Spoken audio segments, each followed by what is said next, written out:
Igitabo Intambara Ikomeye, igice cya 42. Nshuti mukundwa, iki nicyo gice cya nyuma cyo mu gitabo Intambara Ikomeye. Insanganyamatsiko yacyo iravuga ku iherezo ry'intambara. Ku iherezo ry'imyaka 1000 Kristo yongera kugaruka ku isi, ashagawe n'abamarayika bera, amanukanye n'ibihumbi byinshi by'abacunguwe. Akimanuka mu cyubahiro cy'igitinyiro, ahamagarira abanyabyaha kuzuka kugira ngo bahabwe ibyo bakoreye. Bava mu bituro bangana n'umusenyi wo ku nyanja. Mbega itandukaniro hagati yabo n'abazutse ku muzuko wa mbere. Abakiranutsi bazutse bambaye ishusho yo kudapfa kandi y'ubwiza n'imbaraga za gisore. Abanyabyaha bo bazukana ibimenyetso by'indwara n'urupfu byabahitanye. Muri iryo teraniro ry'abantu batabarika, umuntu wese ahanga amaso ku cyubahiro cy'umwana w'Imana. Abanyabyaha batera hejuru mu ijwi rihuje bati, hahirwa uje mu izina ry'Uwiteka. Aya magambo ntiyabavugishijwe no gukunda Yesu.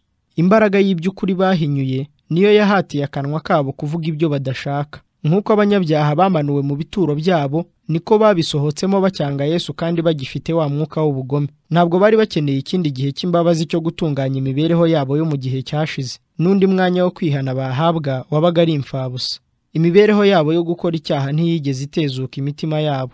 Igihe cy'imbabazi bakongera guhabwa bagikoresha nk'icyambere barwanya amategeko y'Imana no kubyutsa imvururu boshya abandi kuyigomera. Nuko Kristo amanukira ku musozi wa Elayono, aho yazamukiye mu ijuru ubwo yari amaze kuzuka, igihe abamarayika basubiraga mu isezerano ryo kugaruka kwe. Umuhanuzi ati, Uwiteka Imana yanjye izazana n'abera bose. Uwo munsi azashinga ibirenge bye ku musozi wa Elayono werekeye iburasirazuba bwa Yerusalemu. Uwo musozi wa Elayono uzasadukamo kabiri, maze ucikemo igikombe kinini cyane, kandi Uwiteka azaba umwami w'isi yose. Uwo munsi Uwiteka azaba umwe n'izina rye rizaba rimwe. Icyo gihe Yerusalemu nshya, umurwa w'Imana, mu bwiza burabagirana, imanuke mu ijuru itura ahantu hateguriwe kuyakira, kandi Kristo hamwe n'abacunguwe n'abamarayika bera binjire mu murwa wera. Nanone Satani yitegure kurwana urugamba ruheruka kugira ngo afate ubutegetsi, kuko yambuwe imbaraga yahoranye agatandukanywa n'umurimo we w'ubushukanyi. Umutware w'ibibi byose yari asigaye ari umutindi wihaze, ariko hanyuma abonye azengurutswe n'ingabo zitabarika z'abanyabyaha bazutse, imbaraga zimugarukamo, afata icyemezo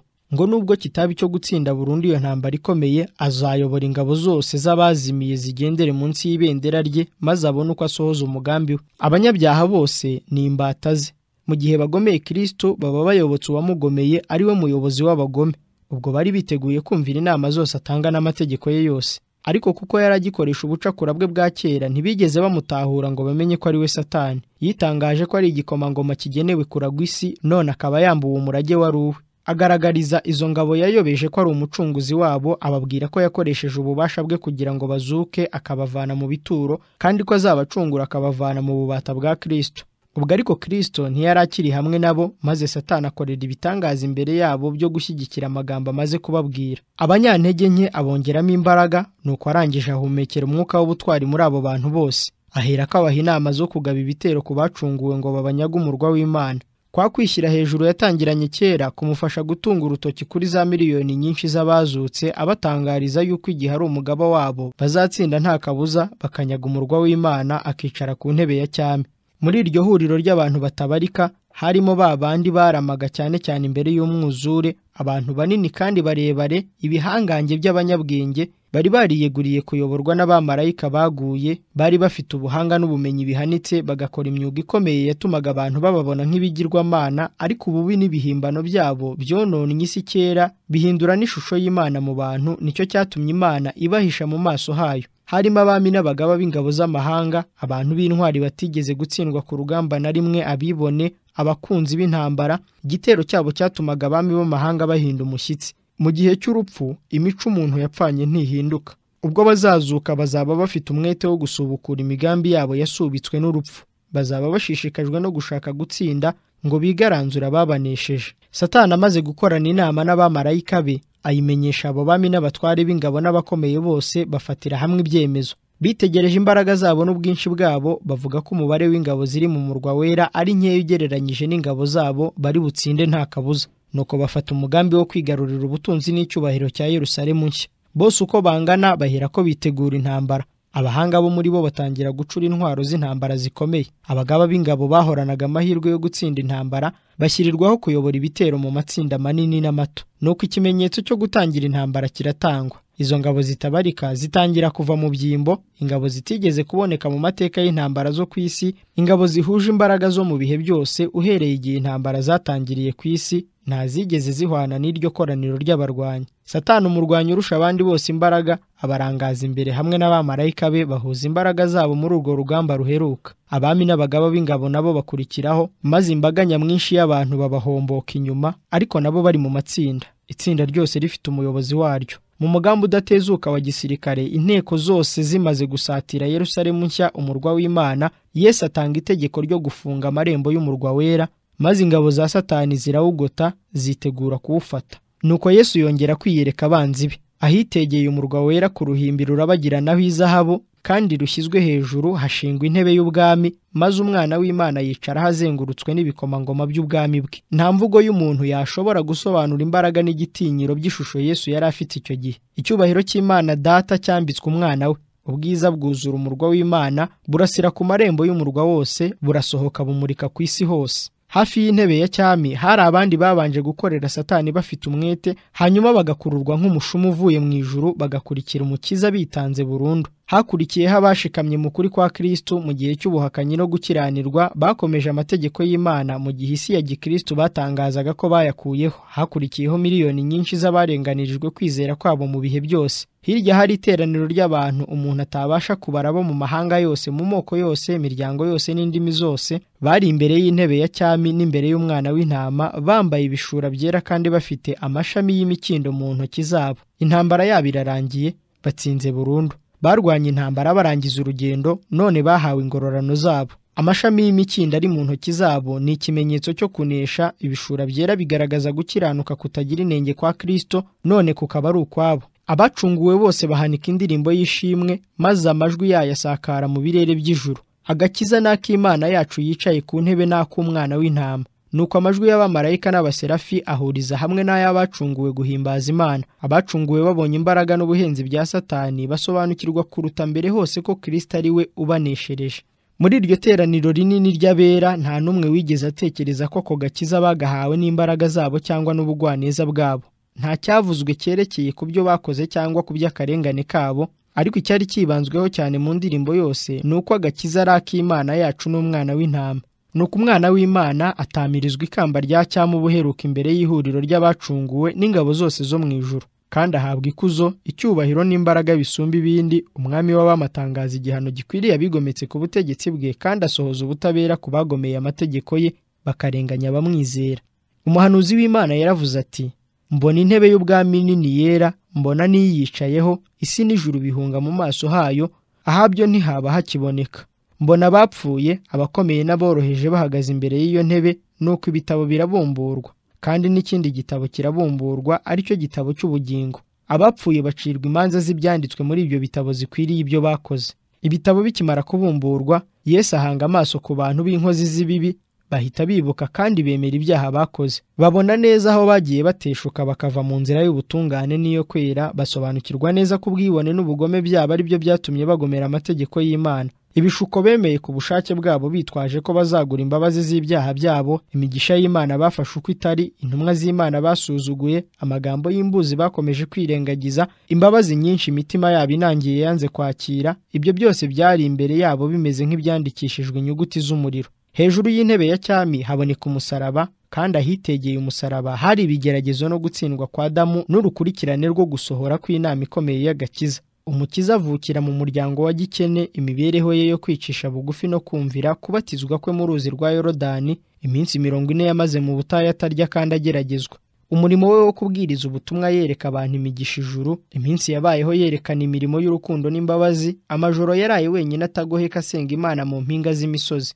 Imigambi n'ishyari bamugiriye, urwango n'ubugome bamugororeye ku neza yabagiriraga, agahinda gakomeye yagiriye mu gashyamba ka Getsemani ashengurwa n'uburemere bw'umutwaro w'ibyaha by'abari mu isi, ako mu ijoro riteye ubwoba, uko bamuboshye ariko ntiyirwaneho, abigishwa be yakundaga bamutereranye, akubita agateraganirwa mu mihanda y'i Yerusalemu, umwana w'Imana asuzugurirwa imbere ya Ana, ajyanwa mu ngoro y'umutambyi, Pilato amucira urubanza, ajyanwa imbere y'umugiranabi Herode, bamukoba, bamutuka, bamudihagura, ku iherezo bamucira urwo gupfa. Ibyo byose bigaragara neza imbere ya bose. Hanyuma imbere y'iryo teraniro ryifashe impungenge hahita ikindi gikorwa giteye ubwoba n'agahinda, ari cyo kubona iyo mbabare mu ntambwe ziteguza mu nzira y'i Karuvari, igikomangoma cyo mu ijuru amanitswe ku musaraba, abatambyi b'abanyagasuzuguro na rubanda bamukoba ariho asambira ku musaraba, umwijima utigeze kubaho, isi ihinda umushyitsi, ibitare bimeneka, ibituro bikinguka, umwanya wahise hagati ubwo umucunguzi w'isi yongeraga gusubirana ubugingo bwe.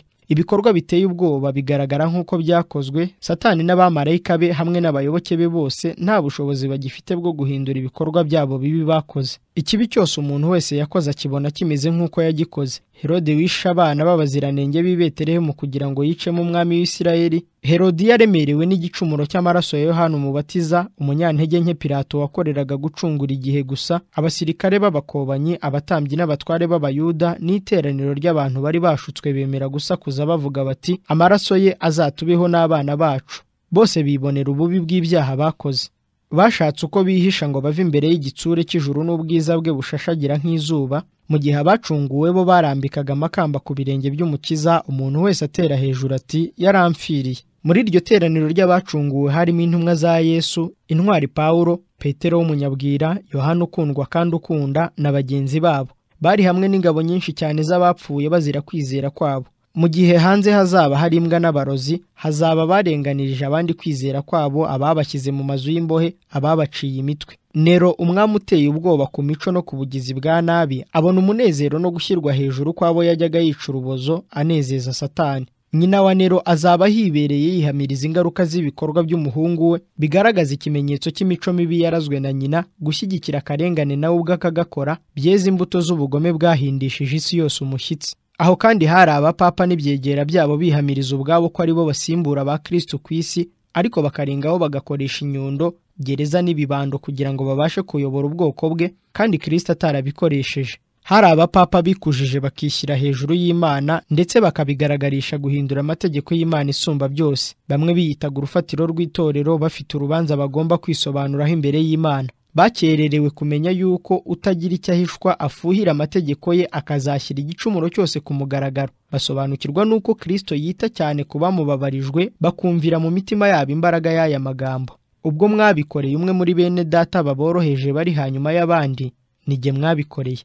Abanyabyaha banze kwihana bose barindirijwe urubanza rukomeye mu rukiko rw'Imana, kuko bagomeye ubutegetsi bwo mu ijuru. Ntawe ubaburanira muri urwo rubanza, nta n'impamvu bafite bashobora kwerekana, maze bacirwa urwo gupfa, urupfu rw'iteka ryose. Noneho bigaragara ko ibihembo by'ibyaha atari umudendezo, atari ubugingo buhoraho, ahubwo ari ububata, ukurimbuka n'urupfu rw'iteka ryose. Abanyabyaha babonye ibyo bakoze mu kubaho kwabo bagomera Imana. Bahinyuye cyane agaciro k'ibyiza bitarondoreka ubwo bajyaga babibwirwa. Ariko mbega ngo ubu baraba babifitiye inyota. Umuntu wese muri batera hejuru ati, ibi byose nagombaga kubikora, ariko nahisemo kwitandukanya nabyo. Mbega ngo birantungura. Amahoro, umunezero n'icyubahiro nabiguranye kwambara ubusa, umuvumo n'ubwihebe. Bose basobanukirwa nuko igihano cyo kubura ijuru ari icy'ukuri kibakwiriye. Mu kubaho kwabo baravugaga bati, ntidushaka ko uyu muntu aba umwami wacu, bavuga Yesu. Iyo abanyabyaha bemererwa kwinjira, bari kubona umwana w'Imana yimikwa, bakamubonana mu biganza bye ibisate by'amabuye bibiri byanditsweho amategeko y'Imana, bakabona amabwiriza yose bahinyuye bakayagomera. Babona uko abacunguwe baturikishwa n'ibyishimo baramya Imana, maze amajwi yabo meza avuye mu murwa akarangirira no hanze yawo. Bose batangarira mu ijwi rihuje bati, Mwami Imana ishobora byose, imirimo yawe irakomeye kandi iratangaza. Mugabe w'amahanga, inzira zawe ni izo gukiranuka n'ukuri. Maze bikubita hasi baramya igikomangoma gihoraho. Ubwo Satani abonye ubwiza n'icyubahiro bya Kristo, asa n'ufashwe n'ikinya, araremera. Wa wundi wahoze ari umwe mu bakerubi batwikira yaguye gihe ki? Umuserafu urabagirana, umwana wa mu gitondo, yahinduwe n'iki? Kuki yambuwe icyubahiro? Yakuwe n'iki mu nama yari afitemo icyubahiro, yayirukanywemo ubutazayigarukamo ukundi? Noneho yabonye undi mumarayika uhagaze iruhande rw'Imana Data, arabagiraniraho ishusho ye. Satani yari yabonye marayika yasumbaga kera afata ikamba aritamiriza uruhanga rwa Yesu, ubwo asobanukirwa yuko uwo mwanya ukomeye utyo wagombaga kuba ari uwe. Satani yibuka igihe yari akiri iwabo atunganye kandi ari uwera, amahoro n'umunezero yahoranye kugeza igihe yatangiriye kwivovotera Imana, agirira Yesu ishyari, yibuka ibirego bye, ubugome bwe n'uko yihenze agashaka kwikururiraho abamarayika. yibuka ukuntu yanze kwisubiraho agakomeza kwizirika ku nama ze z'ubugome ubwo Imana yamusezeraniraga kumubabarira. Ibyo byose bimugaruka mu bwenge biri ku murongo. Yibuka amarorerwa akorera mu bantu n'ingaruka zayo, yibuka urwango yabibye mu bantu, yibuka ibyorezo biteye ubwoba yazanye ku isi, kwima no guhanguka kw'ingoma zo ku isi, gusimburana kw'intebe za cyami, impagarara n'intambara n'ubugome bihora byiyongera ku isi. Yibuka uko yakomeje umuhati we wo kwangisha abantu umurimo Kristo yabakoreye, agakomeza gutsindagira abantu mu buhakanyi. Yabonye ko inama ze z'ubwicanyi zitagize imbaraga yo gutsemba abiringira Kristo. Iyo Satani abonye ko ingoma ya Kristo igizwe n'umusaruro utubutse wavuye ku murimo yakoze mu isi, yibona ko wari ubusa kandi ari mu irimbukiro. Yibuka ko yijeje abantu be ko kwigarurira umurwa w'Imana byoroshye cyane, hanyuma aza kwibuka yuko yababeshyaga. Yibuka yuko mu bihe byinshi muri iyi ntambara ikomeye yakomeje kujya atsindwa, ariko akanga kwisubiraho. Kandi we rero azi neza imbaraga n'ububasha by'Imana. Umugambi ukomeye w'uyu mugome wari uwo kwitsindishiriza no guhamya ko ubutegetsi bw'Imana aribwo bwateye ubwigomeke mu ijuru. Muri icyo gihe giheruka bwo, imbaraga n'ubwenge bya Satani yari yabicishije bugufi. Yari yarabikoresheje mu buryo bwose kandi akabona umusaruro ushimishije, yunguka abantu benshi cyane bemera gufatanya nawe mu ntambara ikomeye imaze igihe kinini yaratangiye. Mu myaka ibihumbi uwo mutware w'abagome yihatiye kugoreka ukuri, ariko igihe cyari gisohoye ngo ubugome butsindwe buheruka, maze amateka ya Satani n'imico ye bishyirwe ku karubanda.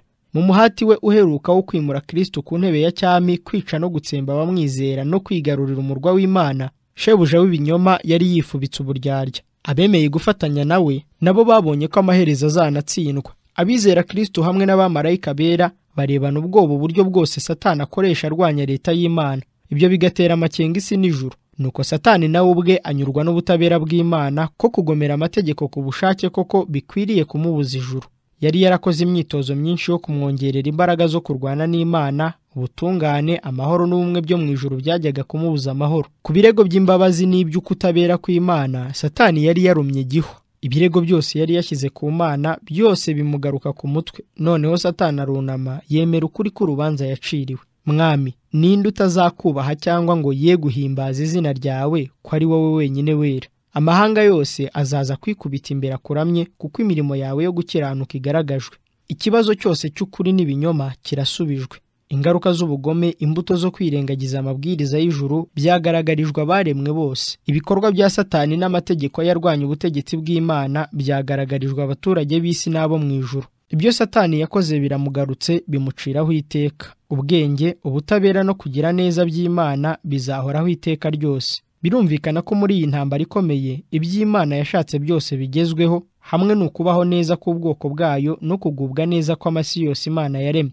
Uwiteka, ibyo waremye byose bizagushima, abakunzi bawe bazaguhimbaza. Amateka y'icyaha azahora yerekana ko gukomeza amategeko y'Imana kudatandukana n'umunezero w'ibyo yaremye byose. Ibyabaye mu gihe cyose cy'intambara ikomeye byongeye kugaragarizwa isi n'ijuru hamwe. Bose abakiranutsi n'abagome baterera hejuru icyarimwe bati, Mugabe w'amahanga, inzira zawe nizo gukiranuka n'ukuri. Igitambo gihebuje ibindi byose Imana Data n'Umwana bitambiye abantu cyerekanirwa imbere y'ab'isi bose mu buryo busobanutse. Igihe cyari kigeze kugira ngo Kristo ajye mu mwanya we w'icyubahiro wamugenewe kandi ashyirwe hejuru asumba ubutware bwose, ububasha bwose n'izina ryose ririho. Kubw'ibyishimo byamushyizwe imbere byo kugeza abantu be mu cyubahiro, yihanganiye umusaraba ntiyita ku isoni zawo. Umubabaro we no gukozwa isoni birenze ibitekerezo byose, ariko ikinejeje kurutaho nuko ibyo byasimbuwe n'umunezero n'icyubahiro. Yitegereza abacunguwe bari bamaze kugarurirwa ishusho ye bari baranyazwe, umuntu wese muri bo yambitswe ubwiza bugaragaza ishusho y'abaturajuru, mu maso ha buri wese harabagirana ishusho ya cyami. Abona kuri bo amatunda y'umurimo we, abibonye atyo aranyurwa. Nuko mu ijwi rikomeye ryumvikanye mu matwi y'abacunguwe n'abanyabyaha, aratangaza ati, aba ni ikiguzi cy'amaraso yanjye, aba nibo nababarijwe, aba nibo napfiriye kugira ngo bazahore imbere yanjye uko ibihe bihaye ibindi. Maze abambaye amakanzu yera bazengurutse intebe ya cyami bahanika indirimbo yo gushima bagira bati, Umwana w'intama watambwe niwe ukwiriye guhabwa ubutware n'ubutunzi n'ubwenge n'imbaraga no guhimbazwa n'icyubahiro n'ishimwe. Ubwo Satani yabonye ko ari ngombwa kwemera ubutabera bw'Imana n'isumbwe rya Kristo no kwemera kumupfukamira, ariko imico ye ntiyahinduka. Umwuka w'ubugome butemba nk'umugezi uhurura cyane wongera kugurumana. Azabiranijwe n'uburakari, Satani ntiyabasha kwemera ko atsinzwe mu ntambara ikomeye. Igihe cyari kigeze cyo gusohoza urugamba ruheruka no kugaba ibitero ku mwami w'ijuru. yiroha mu ngabo ze hagati, abarohamo umwuka w'uburakari bwe, abahwiturira guhita bashoza intambara ako kanya. Ariko mu ngabo miliyoni nyinshi z'abanyabibi abo yari yinjijemo umwuka w'ubugome, nta n'umwe wari ukemera ikuzo rye. Ububasha bwe bwari bugeze ku iherezo. Abanyabyaha nabo Satani yari yarateyemo umwuka wo kwanga Imana, ariko bareba amaherezo yabo bagacika intege, bagasanga ko ari iby'ubusa kongera gushotora Yehova. Noneho uburakari bwabo bugaruka kuri Satani n'abamufashije kubabeshya, barabahinduka bafite umwuka nk'uw'abadayimoni. Uwiteka aravuga ati, kuko wagereranije umutima wawe n'umutima w'Imana, nicyo gituma ngiye kuguteza inzaduka z'abanyamahanga bateye ubwoba, nabo bazakuhira inkota zabo zikumareho ubwiza bw'ubwenge bwawe, banduze no kubengerana kwawe. Bazakumanura bakurohe mu rwobo. Nzakurimbura wa mukerubi utwikira, ngukure hagati y'amabuye yaka umuriro. Nakujugunye hasi ngutangariza imbere y'abami kugira ngo bakwitegereze. Nzaguhindura ivu imbere y'abakureba bose, abakunzi bose bazagutangarire, kandi ntabwo uzongera kubaho ukundi. Ibyuma bafite intwaro bari bifurebye mu ntambara byose n'imyenda igaraguwe mu maraso bizaba ibyo gutwikwa, bibe nk'inkwi zo mu muriro. Kuko Uwiteka arakariye amahanga yose, akaba afitiye ingabo zayo zose umujinya, yarabarimbuye rwose arabatanga ngo bapfe. Azavubira abanyabyaha ibigoyi, umuriro n'amazuku n'umuyaga wotsa bizaba umugabane wabo, bawunywere mu gikombe. Umuriro uzava mu ijuru ku Mana, isi izaturagurika, ibirimi by'umuriro ukongora bikwira impande zose, ibitare byose biragurumana. Umunsi urasohoye, uzaba utwika nk'itanura rigurumana umuriro. Ibyo byose biremeshwa bizashongeshwa no gushya cyane, isi n'ibiyikorerwamo bizashirira. Isi yose izaba isa n'inyanja y'ubutare buvanze n'umuriro. Kizaba ari igihe cyo guca urubanza no kurimbura inkozi z'ibibi, umunsi wo guhora k'Uwiteka, n'umwaka wo kubitura inabi bagiriye i Siyoni. Abanyabyaha baherewe ingororano zabo ku isi bazaba ibishingwe, kandi umunsi ugiye kuza uzabakongora, niko Uwiteka Nyiringabo avuga. Bamwe bazababarizwa mu muriro igihe runaka, naho abandi bamara iminsi myinshi batokombera mu muriro, bose hakurikijwe ibyo bakoze. Ibyaha by'abakiranutsi byikorejwe nyirabyo Satani, nicyo gituma atazababarizwa ubugome bwe gusa, azababarizwa n'ibyaha byose yakoresheje abantu b'Imana. Igihano cye kizaba kiremereye cyane kurenza kuri igihano cy'abo yoheje gukora ibyaha. Kugeza igihe abo yoheje bose bazaba bamaze gushiraho, uwazakomeza kubaho asigare wenyine ababarizwa ibyaha byose yokoje isi. Mu muriro wo kweza, abanyabyaha nibo bazarimburwa ubuheruka, umuzi n'ishami. Satani niwe muzi, abayoboke be ni amashami. Igihano cy'abisha amategeko y'Imana kizaba kimaze gutanganwa uburemere bwacyo. Ibisabwa mu butabera bizaba byashohojwe, kandi ijuru n'isi bibireba bizatangaza ugukiranuka kwa Yehova. Ibikorwa bya Satani byo kurimbura bizaba birangiye ubutazongera kubaho iteka ryose. Mu gihe cy'imyaka 600 Satani yashohoje ibyo yifuzaga byose, isi yose ayuzuzamo amahano, atera ijuru n'isi agahinda. Ibyaremwe byose byakomeje kuniha no kugendana umubabaro. None byose bibatuwe by'iteka ryose mu bishuko no mu bigeragezo bye. Isi yose ihawe ihumure, iratuje. Baraturaga baririmba, ijwi ry'abantu benshi risa n'iry'amazi menshi asuma, n'irisa n'iryo guhinda kw'inkuba gukomeye kwinshi rivuga riti, Aleluya, kuko Umwami Imana yacu ishobora byose iri ku ngoma. Ubwo isi yari itwikiriwe n'ibirimi by'umuriro, abera bari barindiwe mu murwa wera. Kuko bari bafite umugabane mu muzuko wa mbere, urupfu rwa kabiri ntirwari rubafiteho ububasha. Mu gihe ku banyabyaha Imana ari umuriro ukongora, ku bakiranutsiho ni izuba n'ingabo ibakingira. Nuko mbona ijuru rishya n'isi nshya, kuko ijuru rya mbere n'isi ya mbere byari byashize. Umuriro warimbuye abanyabyaha ni wo wejeje isi. Akamenyetso kose k'umuvumo w'icyaha kazaba gahanaguwe. Nta muriro wa Gehinomu uzahoraho waka iteka ryose ngo uhore wibutsa abera ingaruka z'icyaha ziteye ubwoba. Urwibutso ruzahoraho ni rumwe gusa. Umucunguzi wacu azahorana inkovu zo ku musaraba, ku mutwe we, mu rubavu, mu biganza no ku birenge, niho gusa hazasigara ikimenyetso cy'igikorwa giteye ubwoba icyaha cyatuzaniye. Umuhanuzi yaravuze ati, dore Kristo mu cyubahiro cye, kurabagirana kwe kwari kumeze nk'umucyo, aho niho ububasha bwe bwari bubitswe. Mu gikomere cyo mu rubavu hatembyemo isoko y'amazi avanze n'amaraso, niho rufatiro rwahuje umuntu n'Imana, niho icyubahiro cye gitangirira, niho habitswe ububasha bwe. Ububasha bukiza buboneka binyuze mu nama y'agakiza. Afite ububasha bwo gucira iteka abasuzugura ubuntu bw'Imana. Ikimenyetso cye cyo gucishwa bugufi nicyo cyahindutse icyubahiro cye mu bihe by'iteka ryose. Ibikomere by'i Karuvari bizakomeza kwerekana ishimwe kandi bitangaza imbaraga ze. Nawe munara w'umukumbi, umusozi w'umukobwa w'i Siyoni, ubutware bwa mbere buzakugarukira. Igihe cyarageze ubwo abera bategereje bafite amatsiko menshi, uhereye igihe inkota zakaga umuriro zabuzaga ababyeyi bacu ba mbere kugaruka muri paradizo, igihe cyo gucungurwa k'umurage kirasohora. Umuntu yahawe isi mu itangira ngo ayitegeke, maze umuntu ayitanga mu maboko ya Satani. Yakomeje kuba mu butware bw'uwo munyabugome, yongeye gukomorwa n'inama ikomeye y'agakiza. Icyapfukiranywe n'icyaha cyose kirakomorerwa. Inama y'Imana ya mbere yari iyo kurema isi ituwemo n'abacunguwe, kuko Uwiteka waremye ijuru ari we Mana, ari we waremye isi akayibumba akayikomeza. Ntiyayiremye idafite ishusho, ahubwo yayiremeye guturwamo, avuga ati, ni jye Uwiteka nta wundi ubaho. Abakiranutsi bazaragwa igihugu, bakibemo iteka ryose. Muri Bibiliya umurage w'abakiranutsi witwa igihugu. Niho umwungeri mwiza ayobora umukumbi we ku isoko y'amazi y'ubugingo. Niho hari igiti cy'ubugingo cyera imbuto zacyo uko ukwezi gutashye, maze ibibabi byacyo bigakiza amahanga. Niho hari imigezi idakama y'amazi y'urubogobogo arabagirana nk'isarabwayi. Iyo migezi ikikijwe n'ibiti bihora bitoshye, bizana amahumbezi mu nzira zateguriwe abacunguwe b'Uhoraho. Hari n'ibibaya bigari bigiye biba mu dusozi dutatseho ubwiza n'imisozi itumburutse y'Imana. Muri ibyo bibaya bituje ku nkengero z'iyo migezi ihora itembana ituze, niho iwabo w'abacunguwe bamaze igihe kirekire babungera mu isi, none ubu bazaba bageze muhira. Abantu banjye bazatura ahantu h'amahoro, babe mu mazu akomeye no mu buruhukiro butuje. Urugomo ntiruzongera kumvikana mu gihugu cyawe, ntihazaba gusenya no kurimbura aho ingabano zawe zigera hose. Ahubwo inkike zawe uzazita agakiza, n'amarembo yawe uzayita ishimwe. Bazubaka amazu bayabemo, kandi bazatera inzabibu barya imbuto zazo. Ntibazubaka amazu ngo abandi bayabemo, ntibazatera inzabibu ngo ziribwe n'abandi, kandi bazamara imyaka nk'ibiti, kandi abatoni banjye bazashyira kera bishimira imirimo y'intoki zabo. Aho ngaho ubutayu n'ubutaka bubi bizabanezererwa, ikidaturwa kizishima kirabya uburabyo nka Habasereti. Mu cyimbo cy'umufatangwe hazamera umuberoshi, mu cyimbo cy'umukeri hazamera umuhadasi. Isega rizabana n'umwana w'intama, ingwe izaryama hamwe n'umwana w'ihene, kandi umwana muto azabiragira. Ibyo ntibizaryana kandi ntibizonona hose ku musozi wanjye wera, niko Uwiteka avuga.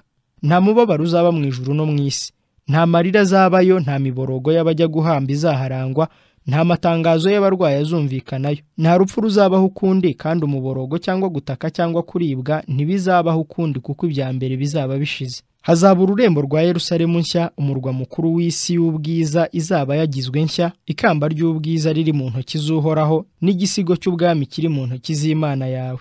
Ruzaba rurabagirana umucyo nk'uw'amabuye y'igiciro cyinshi, rushashagirana nk'ibuye rya yasipi, ribonerana nk'isarabwayi. Amahanga yarokotse azagendera mu mucyo warwo, abami bo mu isi bazane y'ubwiza bwabo. Nzanezererwa i Yerusalemu, nishimira abantu banjye. Dore ihema ry'Imana riri hamwe n'abantu kandi izaturana nabo, nabo bazaba abantu bayo, kandi Imana ubwayo izabana nabo iba Imana yabo. Muri uwo murwa w'Imana nta joro rizabamo, nta n'uzakenera kuruhuka.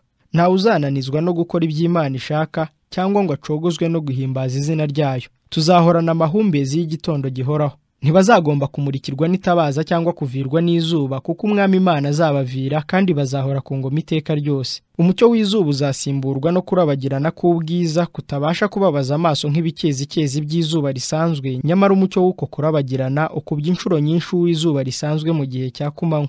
Ubwiza bw'Imana n'ubw'umwana w'intama bwuzuza imyambi y'umucyo utagabanuka muri urwo rurembo rwera. Abacunguwe bazagendagenda buri munsi mu mucyo w'ubwiza utagira icyokere cy'izuba. Icyakora sinabonye urusengero muri urwo rurembo, kuko Umwami Imana ishobora byose n'umwana w'intama ari bo rusengero rwarwo. Abantu b'Imana bafite uburenganzira bwo guterana n'Imana Data hamwe n'umwana wayo. Icyakora none ubu turebera mu ndorerwamo ibirorirori, tubonera mu bikezikezi ishusho y'Imana nko mu ndorerwamo mu byaremwe no mu by'Imana ikorera abantu. Ariko icyo gihe tuzarebana mu maso duhanganye, ari nta nyegamo hagati yacu. Tuzahagarara imbere ye, twitegereze ubwiza bwo mu maso ye. Icyo gihe abacunguwe bazamenya nk'uko nabo bamenywe. Urukundo n'impuhwe Imana ubwayo yateye mu mitima y'abantu ruzaba rubonye igihe gikwiriye kandi cyiza cyo gukoreshwa. Kugirana umushyikirano utaziguye n'ibiremwa byera, uguhuriza hamwe imibereho rusange n'abamarayika bahiriwe hamwe n'abakiranukiye Imana mu myaka yose bameshe amakanzu yabo bakayejesha amaraso y'umwana w'intama, ipfundo ryera rifataniriza hamwe umuryango wose wo mu ijuru n'uwo mu isi. Aho mu isi nshya abacunguwe mu bwenge bwabo butajijwa bazanezererwa ibitangaza by'imbaraga yo kurema n'amabanga y'urukundo rw'umucunguzi. Nta mugizi wa nabi uzaba uhari, nta mwanzi wo koshya abantu kwibagirwa Imana. Ubwenge n'impano zose bizakomeza gukura. Ubumenyi bushya buzajya bwungukwa, ntibuzananiza imitima yacu kandi ntibuzacogoza imbaraga zacu. Umugambi mwiza watekerejwe uzagerwaho, kandi icyifuzo cyatangiwe kizashimisha abantu, n'icyo umuntu yifuje kugeraho kizashoboka. ariko bazahora batera intambwe zo kuzamuka urwego rw'ubumenyi, bazahora bunguka ibishya byo kubatangaza, ukuri gushya bazaba bagomba kumenya, kandi imbaraga z'ubwenge, umutima n'umubiri bizahora bivugururwa. Ubutunzi bwose bwo mu ijuru n'ubwo mu isi buzagaragazwa buba ibyigisho by'abacunguwe. Bazajya bagurukisha amababa nk'ibisiga, bajye gusura ayandi masi yahindishijwe umushyitsi no kumva amahano yagwiriye isi yacu, maze bahanike indirimbo y'umunezero w'ubutumwa bwacunguye abo bantu. Mu byishimo bitavugwa, abana b'iyi si binjire mu munezero bafite ubwenge nk'ubw'ibiremwa bitakoze icyaha, bafataniriza hamwe ubutunzi bw'ubwenge no kumenya by'ibihe byose, bitegereza umurimo Imana yakoresheje ukuboko kwayo. Bazareba ubwiza bw'iby'Imana yaremye nta kibatwikiriye, izuba n'inyenyeri kuri gahunda yabyo, byose bikurikiza gahunda byahawe, bikagenda bizenguruka intebe y'Imana. Kuri ibyo byose uhereye ku byoroheje ukageza ku bikomeye byanditsweho izina ry'umuremyi wabyo, kandi muri byo hagaragara ubutunzi n'imbaraga umuremyi yabigabiye. Kandi mu bihe bidashira, uko imyaka ihita indi igataha, niko hungukwa iyerekwa rishya risobanura Imana na Kristo. Uko ubumenyi bukomeza kugwira, niko n'urukundo, kubaha n'umunezero bizakomeza kugwira. Uko abacunguwe bazarushaho kwiga kumenya Imana, niko bazakomeza gutangazwa n'imico yayo. Nk'uko Kristo azajya arushaho guhishurira intore z'ibanga ryo gucungurwa kwabo n'intsinzi yabo mu ntambara ikomeye yarwanye na Satani, niko imitima yabo izarushaho gusimbagizwa n'urukundo. Umunezero ukomeye ubatere gufata inanga zabo z'izahabu, maze abacunguwe 10,000 ka 10,000 n'ibihumbi ka bihumbi bahanikire rimwe amajwi yabo baririmba indirimbo y'ishimwe. Maze numva ibyaremwe byose biri mu ijuru no ku isi n'ikuzimu no mu nyanja n'ibintu byose birimo, numva bivuga biti: iyicaye kuri ya ntebe ya cyami hamwe n'umwana w'intama nibahorana ibisingizo n'icyubahiro, ikuzo n'ububasha iteka ryose. Intambara ikomeye irarangiye. Satani n'abanyabyaha ntibazongera kubaho ukundi. Ijuru ryose n'isi yose birejejwe. Umunezero usaba imitima y'ibyaremwe byose. Imigezi y'ubugingo, umucyo n'umunezero bitemba bituruka ku muremyi bisendera hose. Guhera ku gataka gatoya kadashobora kuboneshwa amaso ukageza ku isi iruta izindi ubunini, ibyaremwe byose, ibihumeka n'ibidahumeka, mu bwiza bwabyo budahishwe no mu munezero wabyo uhoraho, bitangaza ko Imana ari urukundo. Amen.